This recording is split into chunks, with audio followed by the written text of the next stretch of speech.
Good morning, good afternoon. Not often. Yeah. Not often I feel like I'm in a morning. Good afternoon. See? It's responding to me. Not often I feel like I'm in a morning. Now I'm not sure what's happening. My personality seems to be splitting up into various parts. One of us will slow down and give a dharma talk. It won't be me. Got it. Okay. Oh, we figured that out, or they did. I didn't figure anything out. Haven't figured for quite a while. So this is January 10th, 2021, and as I've done the last few talks, made it just about questions from Sangha. So that seems to be a good form to start out with, at least for a while. I have lots of other topics showing up, but let's do this for a little while, and so we can get right to what it is that is your question or what your considerations are. So if you have a question on the screen or on Zoom, I can't see everyone. I don't know. There's over 25 people on there. So that means there's another screen where I can't see you. So if you go like so, I can't see that, so I can't particularly call on you. So if you could just speak up, perhaps. Cheers, I'm bowing. Yes. I was wondering what underlies the stories when you get hooked by a story. What is that covering up, bowing? So simply put, the story is just part of dependent origination. There's no one telling a story. There is no story. There's no content. There's no form that is separate. So, but that's not seen. We tend to separate. We tend to discriminate between this and that and this and that. So it's the relative mind that starts out with the basic misunderstanding, the basic imputation that there is someone. Just because there's a body-mind complex doesn't mean anything. There are body-mind complexes everywhere. You just appear. That's with the 2 capital P's. You appear to be looking out of a particular organism called me. And it's not that that's not there. That's part of dependent origination.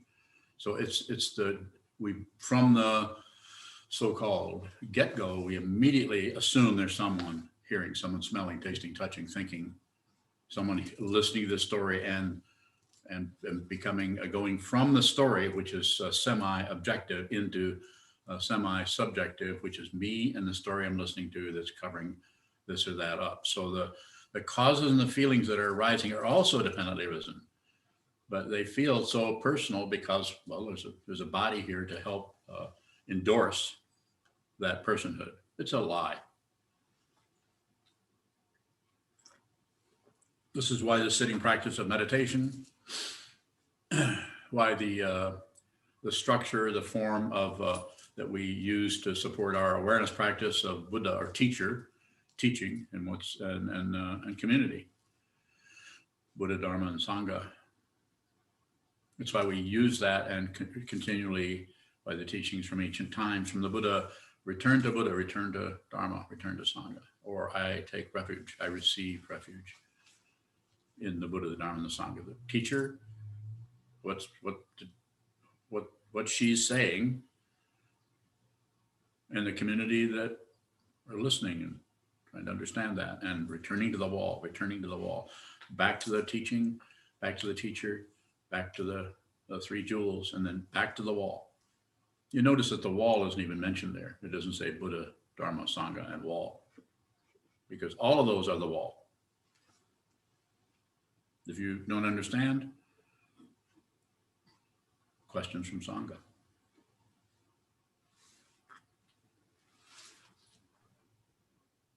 Junshi bowing.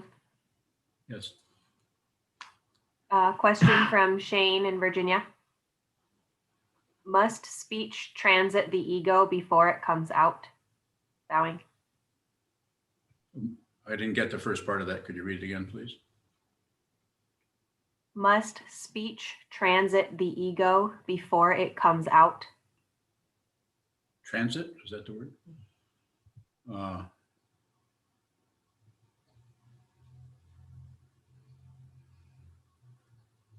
What is it you want to know? I'm tracking what you're saying, but you're deliberately going into with a bunch of sled dogs and there's no snow. Just a metaphor for your confusion. And you're not the only one. Everyone's confused. I'm confused, or I couldn't do this. If I'd gotten rid of any confusion, I couldn't do this.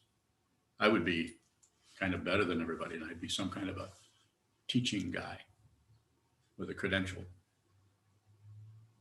So does speech, talking, transit? Does it go through the ego? Do you mean that? Do you mean it, does it catch a bus? Clarify your question. It's not a bad question, and I'm making fun of you a little bit, but you can handle it. If you can't, why be here?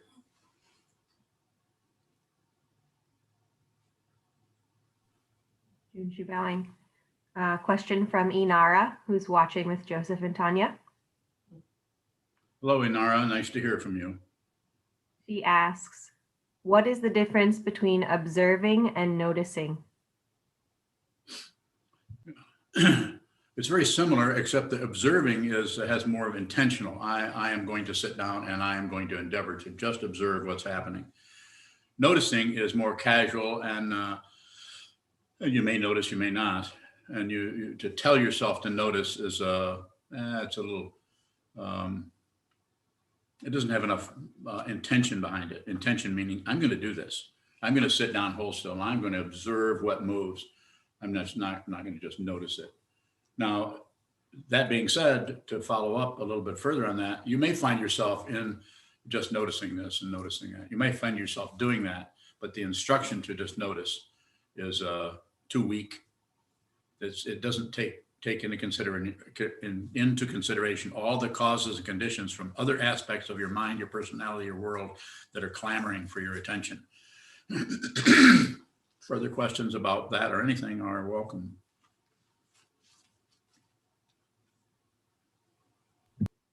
Go down. What's the difference between observing and receiving? It's very similar. Observing is the intention to receive or to watch what's moving, and receiving is just whatever shows up. Don't add to it, don't subtract from it, and don't ignore it. So receiving is you're just going to receive. It takes a while.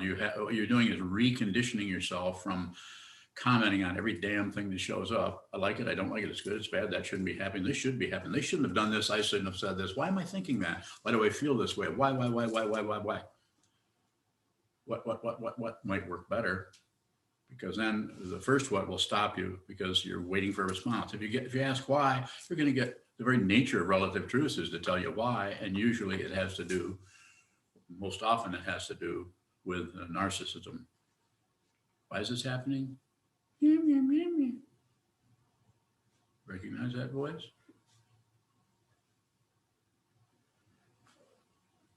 More? So if you ask a question, why, it leads you to because. But if you ask a question, what, there might come the answer, it's this. And so how is that different than a why question if it tends to lock down? Say more. You say why, because it's very circular. But without even intending to, we could say, what is this? And then whatever story you have, it ends there. What's the question? If there's an answer that comes up, how can we keep from locking down on that? Or It's not about keeping from anything. It's just about receiving. You just receive. This is what the ego is trying to be, the person who knows stuff. The ego mind is very sneaky. It comes out of nowhere and scares you with your not knowing. Scares you. I don't know. What if they ask me this? That would be like me getting up here and feeling like I wasn't afraid. You don't have to get rid of anything. Just see if is there anyone who's afraid? Is there anyone who doesn't know?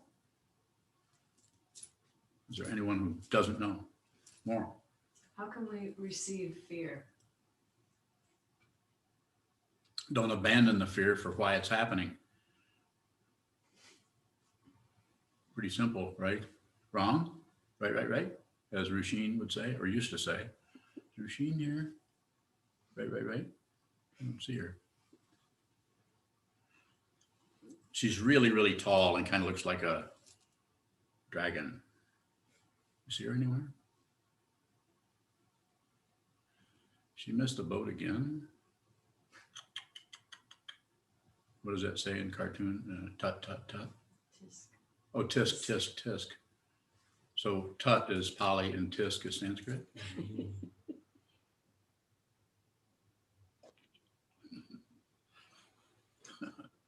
I can go to the next question. I got that. I'm not sure. Look, goes Mark bowing. There's a question from Laura. Yes, Laura. Say- Given there is no self, who trains the mind? There was that. Laura and Travers. Which Laura? Laura R. Oh, in Traverse City, Rutkowski. So, yeah, the other Laura, I changed her name.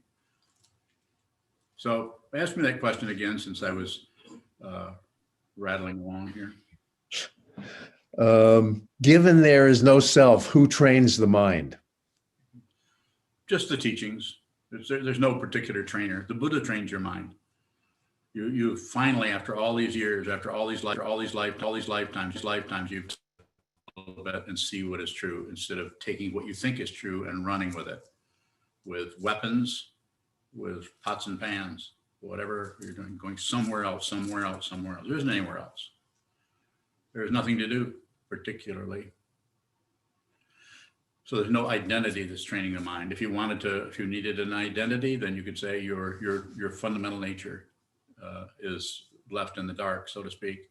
And when you stumble in as a living being, you stumble into the teachings of the Buddha, lucky you. Then you begin to train your mind, and that which is in the dark starts to train you. Fundamentally, there is no dark or light. That's an extra. But we need it, which is like we need something to sit on. We need a wall. We need something in our relative situation where nothing's happening so that we can watch the way we keep concocting things, adding, subtracting, dividing, doing all kinds of math to try to do what? Get control of this crazy mind, crazy world, crazy family, crazy uncle, crazy person, self, our own distress with ourselves. Please, you've got everything you need right now. You may need my first finger, and you may not, but you do need the wall. Chisho, go ahead. Keshavang.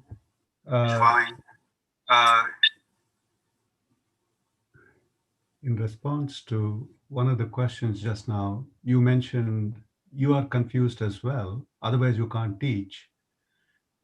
Is there a difference between your confusion and my confusion, for example? Not a hell of a lot. Some. It's just that you when I say you, I'm not accusing you of anything, but you're not clear about what that is. And I am clear about the confusion, but it hasn't gone anywhere. There's just no identity any longer who is confused. And it's not a bragging point. It actually is still there, but it's unreal. So therefore the propaganda doesn't work on the self-centeredness that is no longer a solid reference point. So it's transparent. Further questions about that? Let's go into that. This is why I'm doing questions from Sangha, because then we can go deeply into what it is that you want to ask about.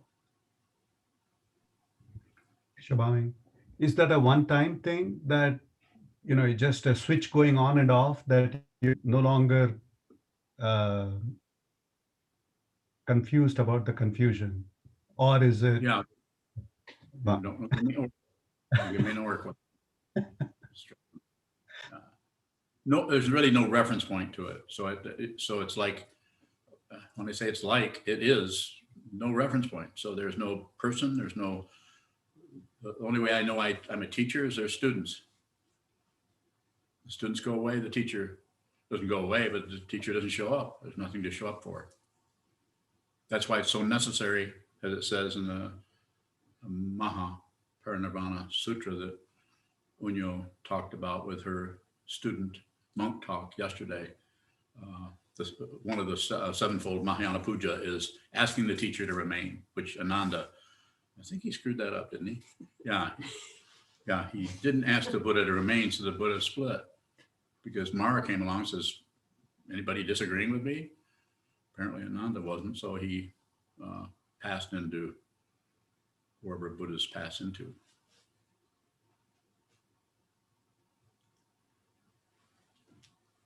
Don. Don bowing. When I'm setting an intention to observe, how is ego involved in that intention? So ego is not separate from it. So there's some kind of, it's just that the ego mind is, it looks like there might be something in it for it. So it's willing to go along because it's aligned itself with the intellect that's been studying the Four Noble Truths, the Eightfold Path, the 12 Links, and all of that, which are the provisional teachings that include ego. Otherwise, the Buddha would have just taught Paramartha Satya, ultimate truth. And I think he did that to probably a few people, but most people have to see Samvriti Satya or Kunzup is a Tibetan for that. Relative truth. You have to work with relative truth because that's what people are locked down into, me and that stuff. Right and wrong, up and down, back and forth. So the Buddha taught out of that. But if the Buddha taught out of what he saw, he wouldn't say much. That's why he was sometimes called the silent sage of the Sakyas. Sakyamuni. Sakya meaning his family. He didn't say much. And of course, he said a hell of a lot, but it's all relative stuff. When he was asked something about something ultimate, he didn't say anything. Is there a creator? No response. More? Bowing. I want to ask a why question, so I'm trying to rephrase it. You can ask a why question, just be aware that you're doing it. That's yeah. all. Why is there so much sutras and information that's being generated from something? What's the intention of all that? just to make sure there's a strong physical. It just has to do with the three kayas, Nirmanakaya, Sambhogakaya, Dharmakaya. It's a structure. So the Dharma absolute truth is always the case. But we don't see it. So we need some kind of solid thing to relate to. So there's sutras and there's teachings and there's teachers and people come in with lots of carefully arranged scrambled eggs, which is just another metaphor for intellect, still eggs, and come in and tell you what the Sandhi Nirmochana Sutra means. It tells you what the Lotus Sutra means. So we need some of that. You need some kind of vehicle, some kind of a structure. Hinayana, Mahayana, Vajrayana, Hinayana, yeah, you know. Good. Further questions? So go on. Does confusion show up as both? Yeah, so go ahead. I wasn't gonna I got my correct ends in you. it. You weren't going to correct me. Did you think it was a trap? Oh, good. It was a trap for me because I don't know what I'm doing. Go ahead, please. Does confusion show up both as not knowing and misunderstanding? I want to clarify it for Please. you. I need it. Go ahead. Make it as clear as possible. Same question, but I think I was Just rephrase the whole trying. thing. Okay. For you, does confusion show up as both not knowing and misunderstanding? It does. And for us, for everyone that way? It does, but you grasp some part of it. When I say you, I'm not accusing you of anything, but we just, it's very difficult to not have a reference point. as long as there's some kind of self-centeredness that is assuming, using this body mind construct and your story about yourself and your life and how you've been treated and how somebody's treating you and the emotions you're having that are coming and going that keep reestablishing it. Some kind of person who's threatened, or some kind of person who's getting ahead, or some kind of person that just doesn't know. There's no personhood in the skandhas: form, feeling, perception, concept, consciousness is the provisional breakdown of this is the way we begin to understand the ultimate nature of reality, is by starting out with the relative nature of it, which is basically just a pack of lies from the ultimate point of view. But from the relative point of view, they're relatively true. This is relatively true. It relatively is daylight out right now. So the other part of that is eventually it will be nighttime. That's the simple form of it. But you could also say good and evil, right and wrong, confused and clear. It's just an endless stream of polarities called relative truth. More? I realize it didn't answer your question, but you got more than an answer. Another question came up when you were talking about the skandhas. Yes. Is one of those skandhas easier to see through than the others? I think it's depend on your particular path or what's happening with you.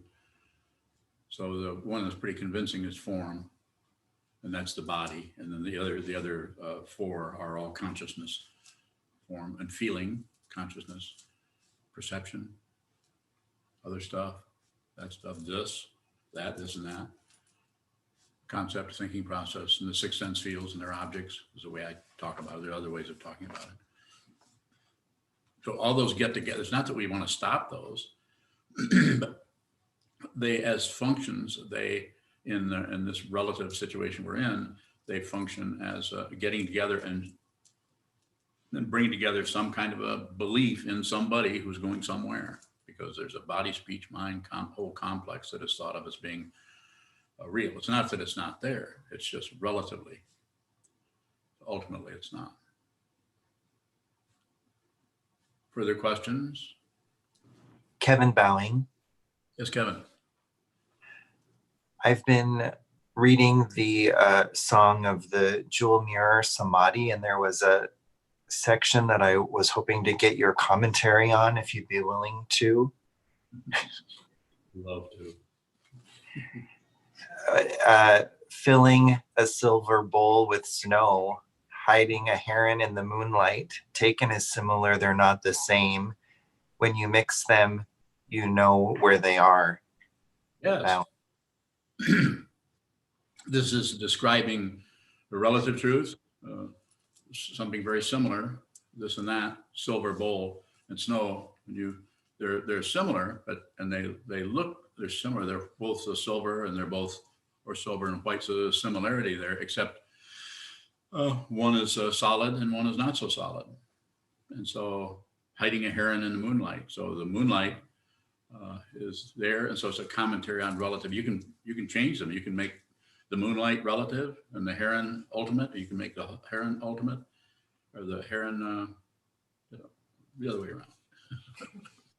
I'm not going to confuse myself further here, just for your benefit. So, but those are commentaries on relative and absolute truth, on the two truths, Kunzup and Dundam, or Samriddhi Satya and Paramartha Satya. Relative truth, ultimate truth. And saying they're similar, but they're not the same. And there are other teachings, if you go back and look, and there's just a whole dithyrambic commentaries on what this is about, especially from Tsongkhapa and from another Sakya teacher by the name of Garampa. And they, one says this, one says, and I'm not going to go into it here, but it's like people keep sorting things out and trying to say who's right, who's wrong, the Svatantrikas or the you know what I'm saying. And I would say in terms of that, just use it, make it personal. Use those images. Those are beautiful images. I've given talks on those, I don't know, a few times. Years ago, I used to use those quite a bit because they're poetic, and they're specific about hiding a heron in the moonlight. It's like a very relative, taking the ultimate truth and hiding it in relative truth, or taking ultimate truth, a relative truth, and hiding that relative truth in ultimate truth. Not two. That's why it's so damn hard for the so-called ego mind or self-centeredness to track this and come up with some kind of a conclusion. There is no conclusion. That's an illusion. A conclusion illusion. Kevin More Bowing. questions about, more questions about that, Kevin, if you have it. Yes. So when it says when you mix them, you know where they are, is Yeah. that to do with contrast? What is that pointing toward? A little bit. The mixing it is to seeing that ultimate truth and relative truth are not two separate things. Now, those two people I just mentioned, Tsongkhapa and Garampa, disagree on that. And I'm not going to go into that. It's just too much of a labyrinth. And it's just like, you know, if you want to do that, it's like being condemned to eating Cheerios the rest of your life. It's very, but no milk, no milk, just the Cheerios. Crunch, crunch, crunch, crunch, crunch, crunch, crunch. Intellect, intellect, intellect, thinking, thinking, thinking. If you start doing that, you'll start writing commentaries on it. When I say, don't write commentaries, face the wall. Just face the wall. See it yourself. Don't explain it.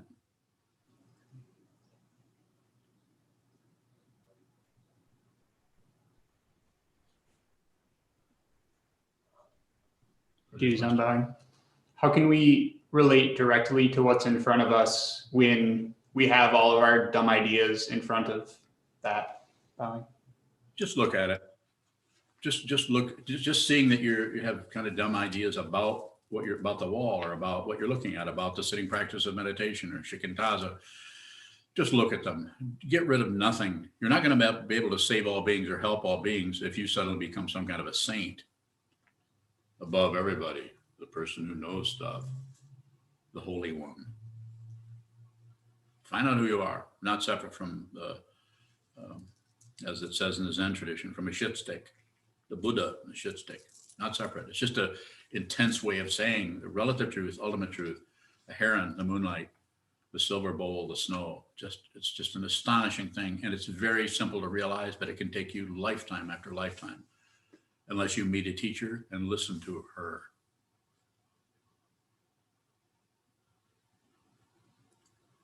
It's not a joke. The male and female, those are not separate either. It's just that we separate them because somebody wants control.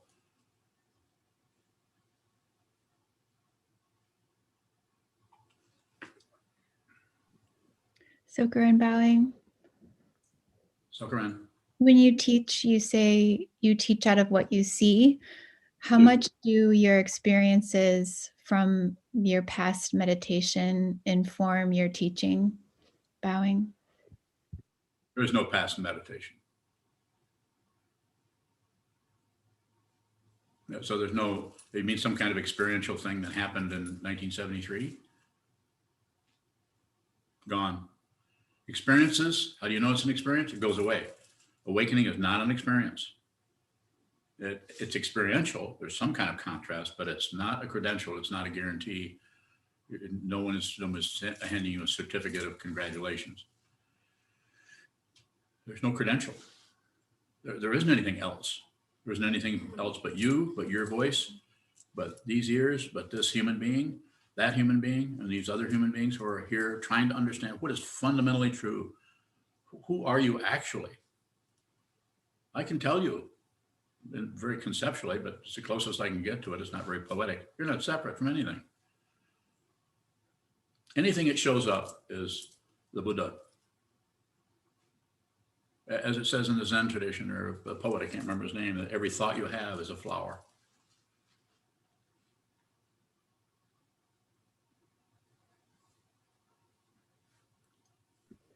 Sokuran bowing. If you're not teaching out of knowledge or experience, what does it mean to teach out of what you see?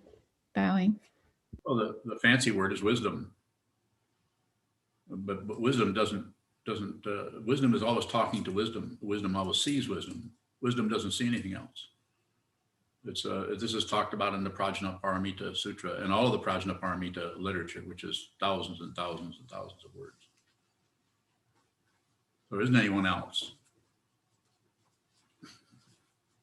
More if you have it. Sokuzan bowing. I'm really stumped, so I don't have any more, but thank you. Bowing. Sit on the stump. Sit on the stump and find another stump to look at. Literally. You'll be in retreat pretty soon. I'll see if we can locate a stump for you. I don't want to kill any trees though. So if there's no stumps out there, you're going to be even more stumped.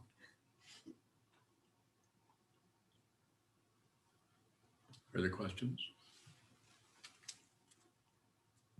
Shadow bowing. How do we function with no reference point if we're trying to relate to a relative hierarchy? Bowing. Well, the relative hierarchy is somewhat of a conclusion about something. If you see what it is, then it's situational. Sometimes the king is in charge. Sometimes the slave is in charge. Sometimes they're both in charge.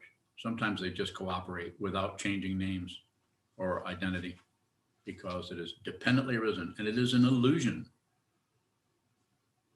This doesn't mean it's unreal. It just means it's relatively unreal, but ultimately it is real.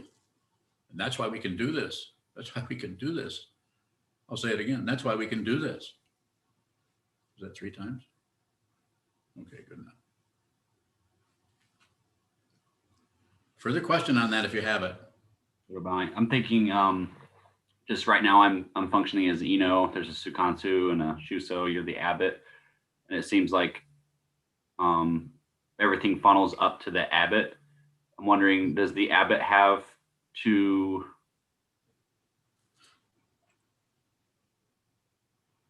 who does the abbot communicate to? Sukansu, or in English, the prior of the monastery. Unless the Eno comes along and communicates, then but that's the structure of it. We have to have some kind of a structure, otherwise it won't function. It's just that it's not a military structure. It is a structure built on respect, not for individuals, but for those forms, so that the crazy, insane abbot and the crazy, insane Sukansu and the crazy, insane Shuso and Eno can function within that form and clarify their true nature. So it isn't about controlling something. It's about observing the form in such a way that you know when to tighten it up and when to open it up, because you are working with it situationally rather than setting up a standard. This is what it means to set up a standard. I'm no longer going to look at this with my intelligence anymore because I can't trust my intelligence, because what if I'm wrong? What if the abbot scolds me? The abbot's probably going to scold you even if you don't make any mistakes. Lucky you. Chisho, go ahead. Chisho, going back to Sokuren's line of question, so what does this interaction mean for you and for us listening to it? How does it look to you?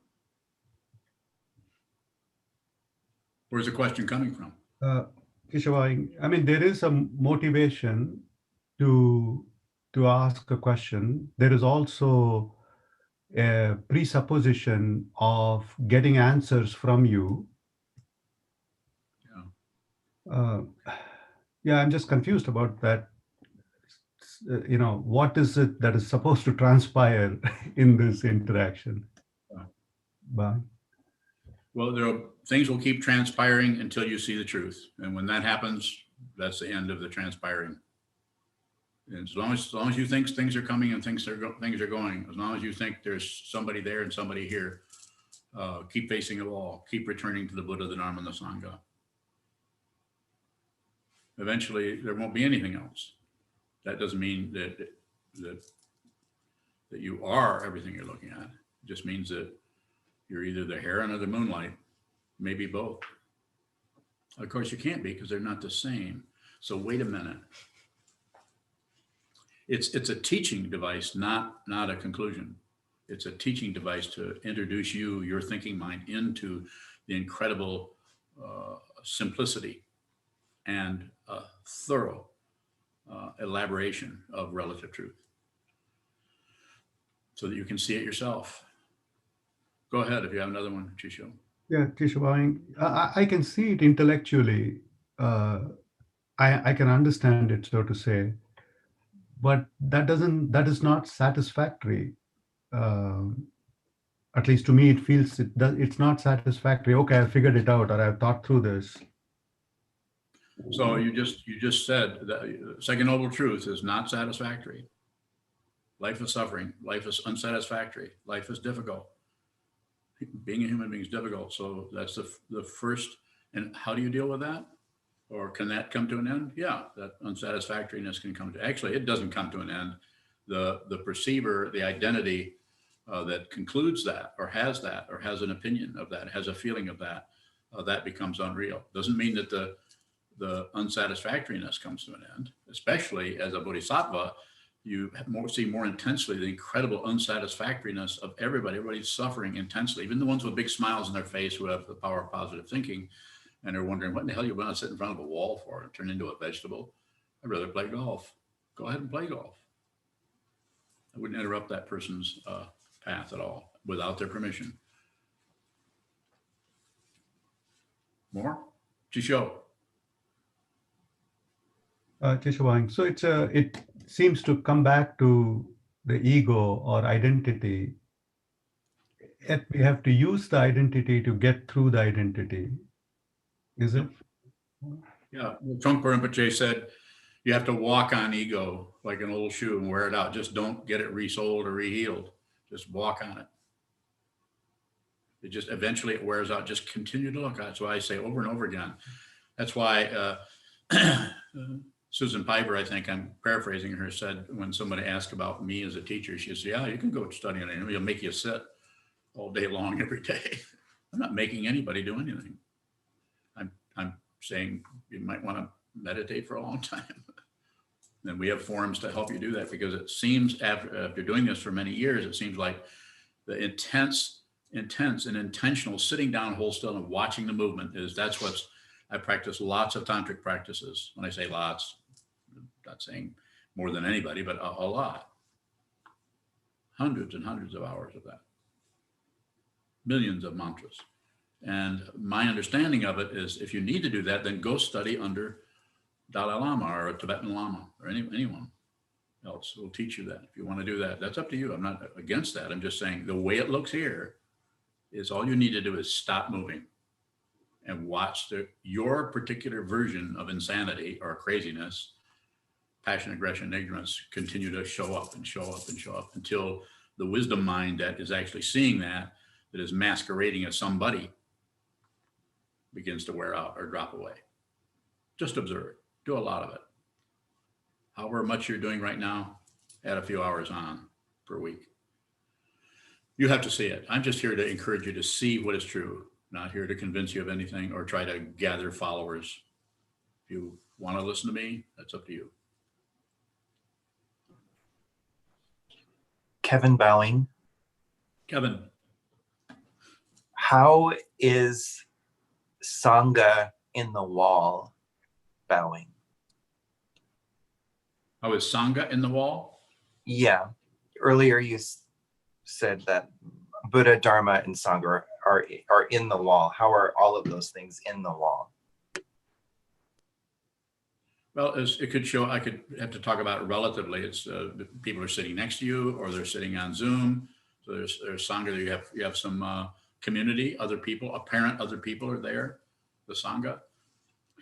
And also your own thought forms that show up as you sit down and look at the wall, and you endeavor to just watch what moves. Then whatever shows up is the otherness, and that otherness is actually your community. And so no more fighting, no more agreeing. Don't do anything with it. If you do anything, the attitude needs to be what the two words I use kind of interchangeably are observe or receive. Receive whatever's moving, receive whatever's moving, just observe that. Just observe it like a it's just like you're sitting and a mouse runs in front of you across the room and into behind the cabinet. Do nothing with it. Just observe, just no comment. It's like that happens, you have no idea what it even is because you're not adding to anything anymore. You're just on receive.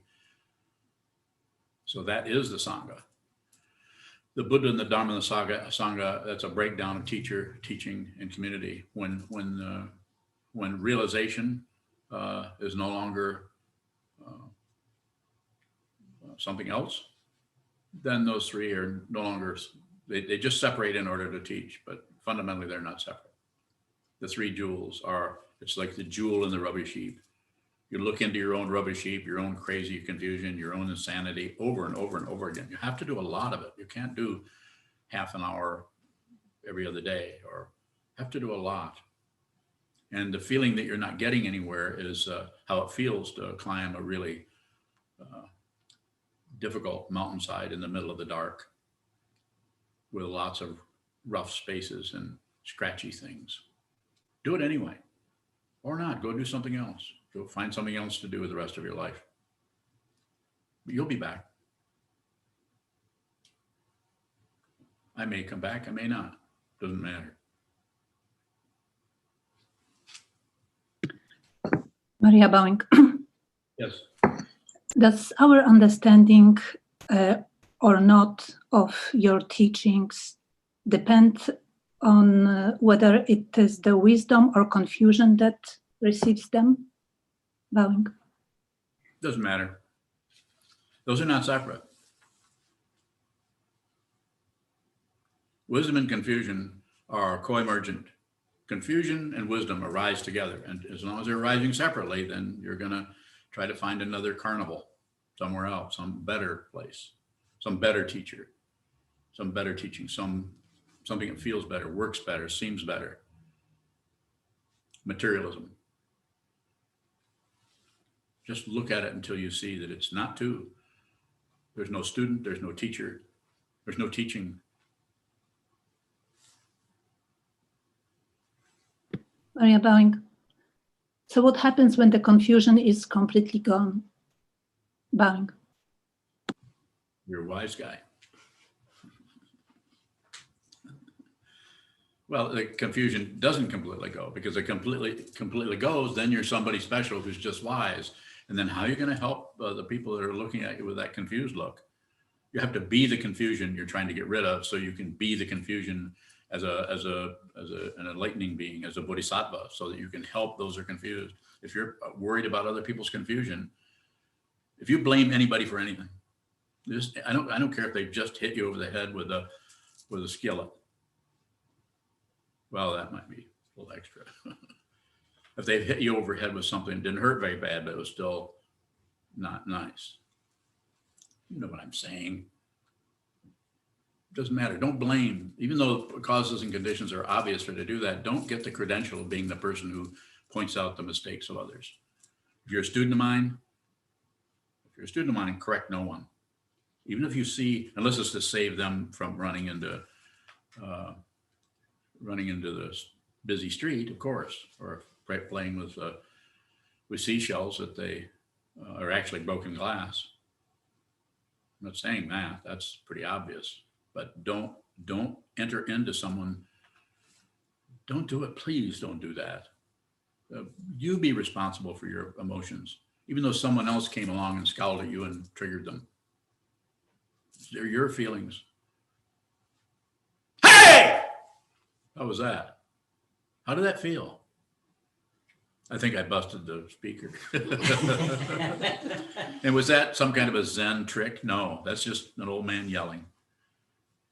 I'm saying, but that's what it feels like to have intense feelings or emotions or tense things happen. You don't have to do anything with that. I don't do anything with it. I have no explanation for why that came out. I don't need one. You might need some explanations. You might need to explain that and think, what is Sokuzan? Was that a teaching?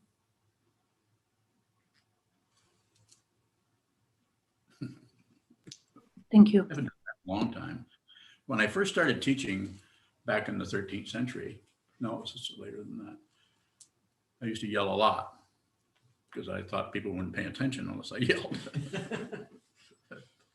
So there's a few people here, so I guess I don't have to yell. So that yell is just wanting to help you in a way that's fundamentally helpful, not get in your way. I don't have to be your teacher. You can go somewhere else and I'll never see you again. That's up to you. You're free. You're free to do whatever you want. This is not a prison. On the other hand, if you want to see what this is before your body-mind complex goes back into the elements, I think I might be able to help you with that. And I won't charge you anything either. And there's nothing in it for me. And there's nothing in it for you. But if you see that, you're still going to struggle with relative truth, thinking some things are right and some things are wrong, just because of evidence. All evidence is partial. It's actually worse than that. Did I hurt anyone's eardrums? Just doing yours. Don. John Bowing. So being in the room when you yelled, there was like a physical reaction that kind of just went straight through me. So what's going on with the body-mind complex when that happens? Yeah, it's just reaction. Buddha nature, it's just reaction. But if you do anything with it, then that's extra. It's just that. It's just like lightning, like a lightning strike. Just comes out of nowhere, and it's this, and then it's here, it's present, it's intense, and it's gone.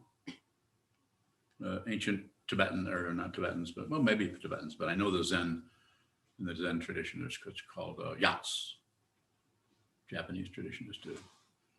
You watch somebody spin and spin and spin, and then you just yell at them, so that they realize they're on a merry-go-round, they're on a turntable.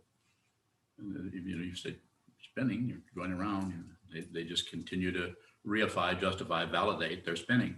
So you might have to yell. This isn't that I saw anybody spinning. No one was spinning.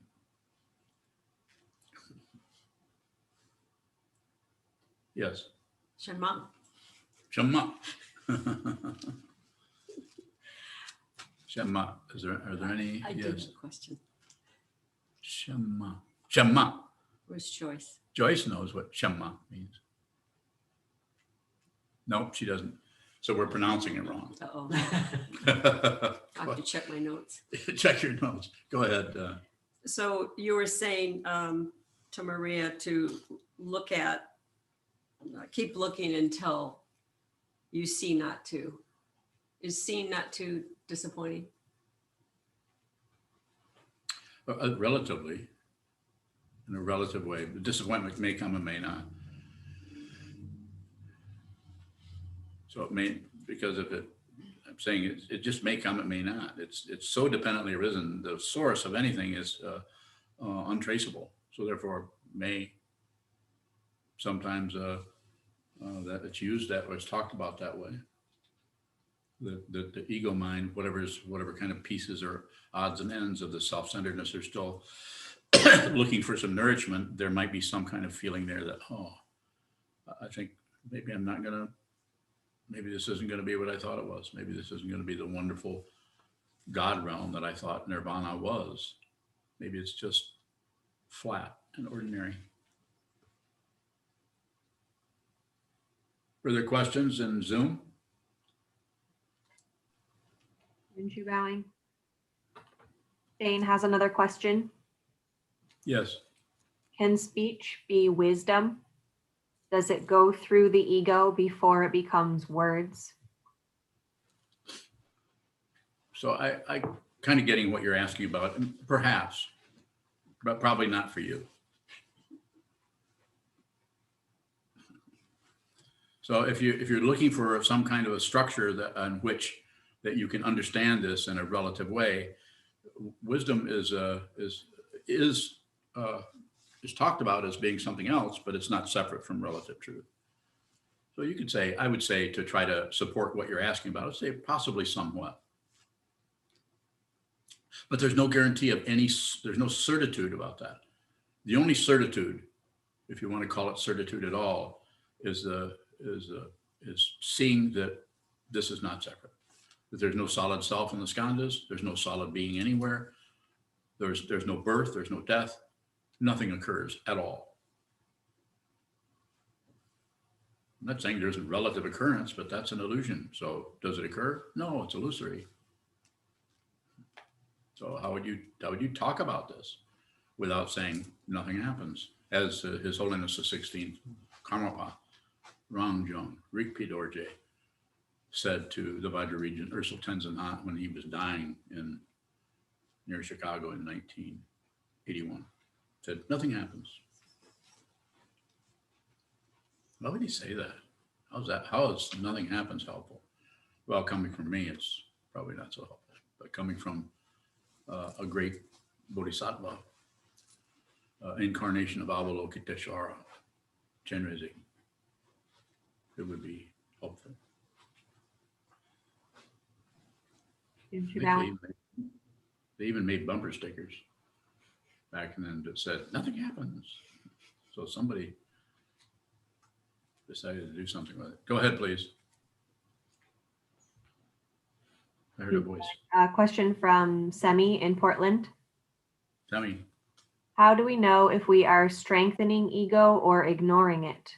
I would say moving past it, but I realize it will always be a clown on the roof. Yeah, so you won't know. It'll become less and less important as you, this is why we have vows. This is why being born into this realm of human beings or into the 6 realms as it's described traditionally, mostly human realm, or you wouldn't be able to listen to this. If you're in the God realm, you're too busy being a God. If you're in the jealous God realm, you're too busy with the competition around you trying to get ahead of everybody. And if you're in the other 3 realms, the hell realm, that's obvious. You're fighting and defending an apparent situation. So, but here, just watch what occurs. Just watch the comings and the goings. Just observe. It takes a while. You won't know, but you won't really be concerned. That which wants to know is the way the ego is wired. It wants to know stuff. So we have to start where we're at. So if you want to know something, study the 12 links in the chain of existence, Pratitya Samutpada. Study dependent origination, why there's no separate thing anywhere. There's a great talk by the two of the junior monks at the monastery that they did together. Shoto and Juzan talked about the 12 links yesterday. Did a good job on that. I learned a lot from that talk, actually. Not a lot. I learned something. Did you guys learn something from it? A lot of heads bobbing. Any further questions?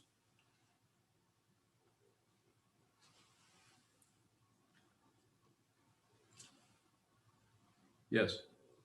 Undo. Undo bowing. Did Ananda really screw up? Yeah. Did Ananda screw up in the Mahaparinirvana Sutra when he didn't ask the Buddha to remain? Is that what you're saying? Yeah. I think he was, of course, as you probably know, Ananda is one of the few, according to the tradition, according to the teaching, one of the really close students that the Buddha had that according to Ananda, never really attained realization of the ultimate realization. So, I don't know. When you were studying that, how does it look to you? Did he really screw up, or? I don't know, but he did it 3 times. So 3 different times he refused to ask the Buddha to remain. yeah, and the Buddha tried to prompt him. It seems. The Buddha even said, "Don't you want me to leave?" Or so, I think more than anything, it's a teaching that helps us focus on the teacher. The teacher is, if the teacher thinks they're important or is some kind of a great person, that's probably not going to work very well. But if the teacher is, if it's as it said in the Sanskrit word would be, I think it's Sanskrit, Chisho can correct me, but Satguru, or guru just means teacher, just sounds fancy because in the West we've turned it into perfumes and colognes and everything else. But Sat means true. Satguru means a true teacher. If it's a true teacher, someone's teaching right out of what their realization. My way of saying is, I see it all the time. I see dependent origination. The bragging point, I don't know, do whatever you want with it. But I couldn't talk. If I was talking about out of some kind of relative understanding, then I would be talking out of a relative understanding, but not ultimately. So go ahead. Undo bowing. I'm just trying to understand the difference between our responsibility and dependent origination. Ananda seems to be like a victim of dependent origination, or did he abdicate responsibility? You know, I really think that it's, and when I say really think, I don't know, I'm not sure about it, but because the sutras are teachings, they can show up in different ways. And as far as I'm concerned, I think Ananda was awake. I mean, anybody that's memorized all of the Buddha's teachings, and he memorized them. There was no, I think they had pens and pencils, but it would have been a lot of work to record everything. So I think it's a teaching device to help you see that if you want this situation to keep going, you need to relate, because the teaching person is just teaching you. And so helping you. So asking them to remain, of course, they can't remain forever, but I think the Buddha, is it 80 years? He would be 80 or something. Was it, anyone know? 80? Yeah, I think he taught for 40 years. Yeah, something like that. So we don't know. I mean, it's 2,500 years ago, and we're lucky to even know about the Buddha. So I can't read that question from someone. Mark Bowing. This is from Pete P. Bow. What is the goal of Buddhist practice? Is it not to be born again? Oh, you're not concerned with that. The goal of Buddhist practice is to the Mahayana, not the Hinayana. It's a different structure, and this is a Mahayana path that we're talking about here. And the goal is to save all beings, to put everyone before yourself. Everyone else's happiness and sanity and enlightenment is more important than your own. Just another way of working with self-centeredness. To put others before yourself, especially the one you're having a lot of trouble with. One that a neighbor that is really difficult to get along with, or one of your brother or sister, or your partner, your mate. Put them first. That's hard to do. And how does that show up? Probably failure. Probably I just can't do that. It doesn't seem to work. I try to do that, but I can't do that. That's how you learn. It's called an exercise. It's like, simply put, like lifting weights. You're not going to be able to pick up 300 pounds the first day. You might have to start practicing. So it's kind of a spiritual muscle, although it's not, but it's just a metaphor for it. But put others before yourself. It takes a while, because first you have to sit down and put yourself first long enough so that you actually can begin to relate to what's happening with others. First you have to really, Trungpa Rinpoche said, make friends with yourself. And I say on top of it, if you can't make friends with this, you're going to project that distress on others. And it's even more difficult to make friends with them if you're adding to the confusion they bring into the room, and then your confusion that you laminate on top of it, and then giving them responsibility for the whole shebang. So if you can see others' confusion because you're so clear about your own, then you see that under that confusion, the reason they're being pushing on you or being difficult or challenging to you or just uncooperative, however you want to characterize it, it's because they're suffering. So it's not that you feel sorry for them. That's a misunderstanding. Compassion is not feeling sorry for anyone. That's actually materialism.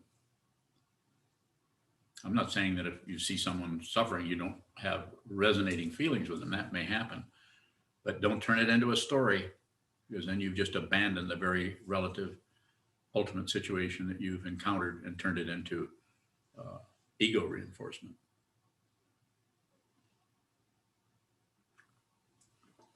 And there are all kinds of practices that will help you put others before yourself. That's why we have these forms. That's why we chant the sutras. If you lived in the monastery, you do nothing but practice all day long, every day. Unless you had a job to go to, because our society doesn't support this. So we can't do this as in the ancient times, as the Buddha did, where where all the 15-year-old kids could go study under the Buddha for several years. Now we don't have that. So we need help from others. Some of you help us a lot, keep us going. We couldn't do this because there's no fees charged, particularly. A little bit, but not much.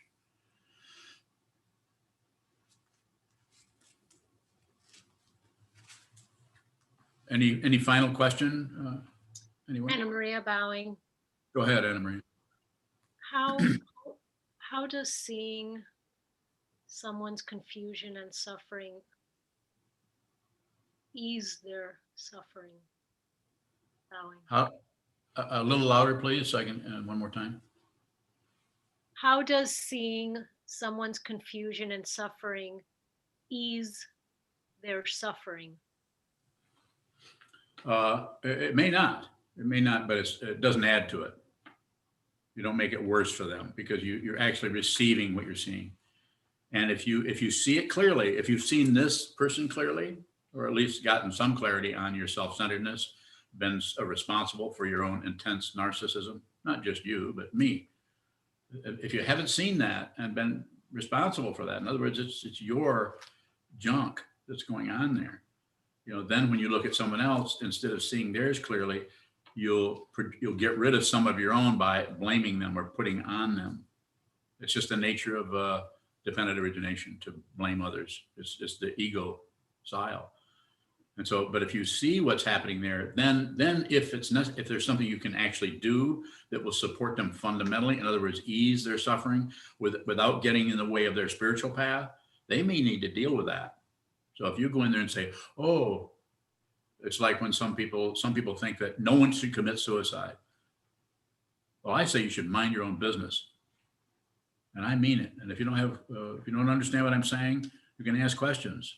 I'm not saying we shouldn't have a suicide hotline. Of course we should. But be very tentative about stepping into someone else's dynamic based on your, and I'm going to say it bluntly, stupid projections about the nature of reality. Don't interfere with people's karma without their permission. Anna Maria bowing. Yes. The visual that I'm getting is that we serve as sort of shock absorbers. So my question is, good image. How does receiving, in receiving, are we also absorbing? Is it necessary or possible, likely to absorb some of that suffering too? Well, yes, just in a very mundane, kind of a homely way. Yes, people want to be, listen to them. That's why I say receive, listen to them. Listen to what's happening with someone. Ask them, not interrogate them, and say, how's it going for you today? And then receive. Do not jump in with your advice about stuff. Receive. And then they might come and say, well, so what do you think? What do you think I should do? And then you could come back and say, I'm not really sure about that. And they say, well, do you think I should move to Brazil or just stay here in Vermont? Say, I don't know. How's that look to you? Say, well, it looks to me like I should go to Brazil because of all the great job that's waiting for me down there. And you could have a conversation. So, but interacting with the person where they're at, not where you think they're at. You don't have to add on your commentary. Notice how your commentary about your own life has been so successful. How's that working for me? Huh? How's that working for me? Yeah, yeah. We all notice that the very person that's having all kinds of trouble with their life, as soon as they come and ask you for something, you're just totally welcome to. Can't hardly wait to give them advice, even though your life is not going so well. So just notice if you can receive, not as a commentary, just listen to what they're saying and notice how much suffering is behind the smile on someone's face, or the trying to not go down into that. It's so painful to see that without particularly, you don't have to acknowledge it, and you can't say, I see your pain, like one of our presidents said, or I feel your pain. You don't have to do that. That's more about you. But you can actually notice that this person is, the reason they're so full of it, the reason they're so, some of the politicians we hear are just so intensely fearful and afraid. They cover it up by hurting others, manipulating others, controlling others. And it's that comes to an end. Nothing lasts. Anna Maria bowing. When that suffering, the person that you're in interaction with in that moment, when their idea of that suffering being eased is sort of asking you an onboarding, soliciting an onboarding, and that doesn't feel right to you? How do you work with? So soliciting onboarding? What? Like wanting you to join them in something. Yeah. Okay. Well, you know, it's very situational, but probably less is better. But whatever you do it without abandoning it, without concluding anything about it. Keep it as open as possible. You can actually, if you're having a conversation with someone, you can bring your own ability or skill, or however you want to say it, or your own particular dynamic of just receiving. They won't notice that necessarily, but they'll just notice that you're easy to talk to, and you're responsive to what they're talking about. Sometimes that, yes, go ahead, please. Is that what you mean by opening it up, listening? Yes. You've heard the 90-10 standard or rule or whatever. I say, you know, if your relationships you're having difficulty, you might want to just stop talking so much. Listen. And if they're not saying much, you can ask a little bit, but they might not want to tell you anything.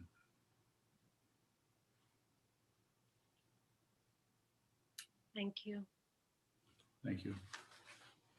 Okay, we'll close here at the monastery. We'll do the dedication of merit.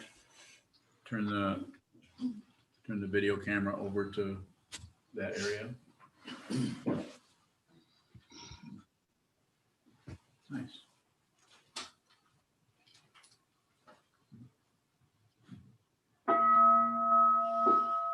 May the merit of this penetrate into all places, so that we in every sentient being together can realize the Buddha's way.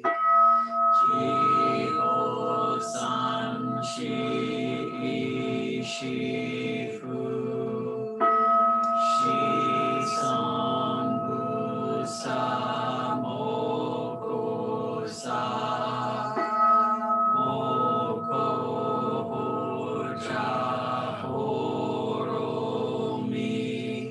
The 10 directions, the 3 worlds, all Buddhas, all venerable ones, Bodhisattvas, Mahasattvas, the great Prajna Paramita.